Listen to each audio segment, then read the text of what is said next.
آپ نے اس طرح کے لوگ دیکھے ہیں کہ جو اپنی ایک ایڈکشن سے جان چھڑانے کے بعد دوسری ایڈکشن میں مبتلا ہو جاتے ہیں یا دوبارہ سے اسی ایڈکشن کے پاس واپس آنا شروع کر دیتے ہیں. ان کی وجہ کیا ہوتی ہے؟ ان کی وجہ دراصل جو ہوتی ہے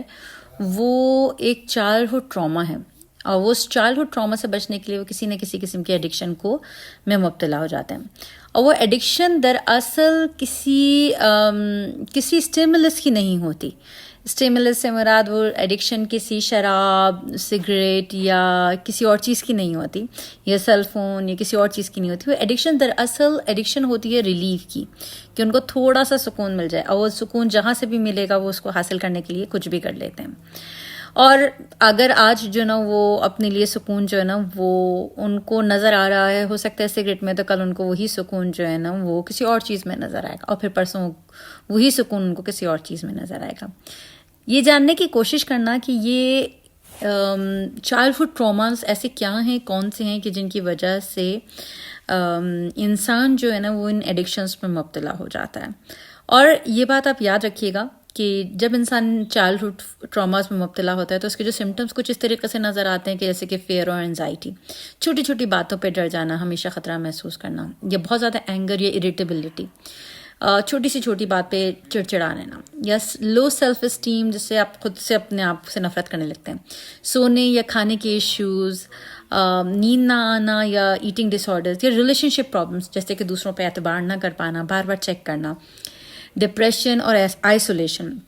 جس میں خود کو یہ محسوس کرنا کہ جیسے وہ بہت تنہا ہیں، اکیلے ہیں، یا سیلف ہارمنگ بیہیویئرز بھی نظر آتے ہیں، جس میں اس کے علاوہ پرفارمنس ایشوز جیسے کہ تعلیم میں، آفس میں توجہ نہ لینا، دلچسپی نہ لینا. لیکن ان کی وجہ کیا ہوتی ہے یہ سمجھنا بہت ضروری ہے.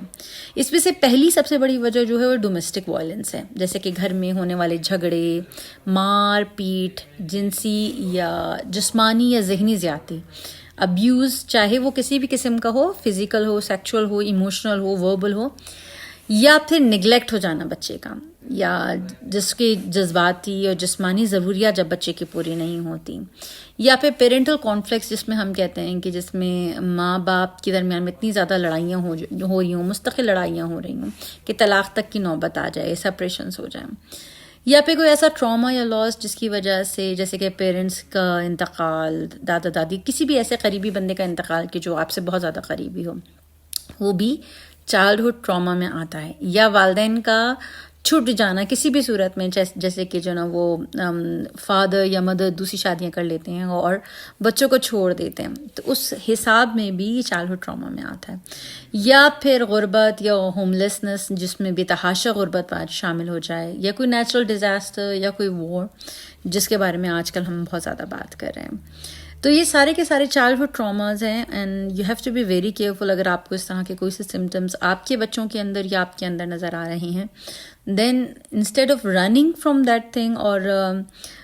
یہ سوال پوچھنا کہ جی ہم یہ ایڈکشن کو چھوڑ کے دوسری ایڈکشن میں کیسے آ جائیں گے، بلکہ یہ سوال کرنا زیادہ ضروری ہے کہ اس دفعہ ہم نیا کیا کر سکتے ہیں کہ جو ہمیں دوبارہ سے کسی بھی قسم کی ایڈکشن میں مبتلا نہ ہونے دے، ہمیں ہیل کرنے کے پروسیس میں ہم مدد کریں.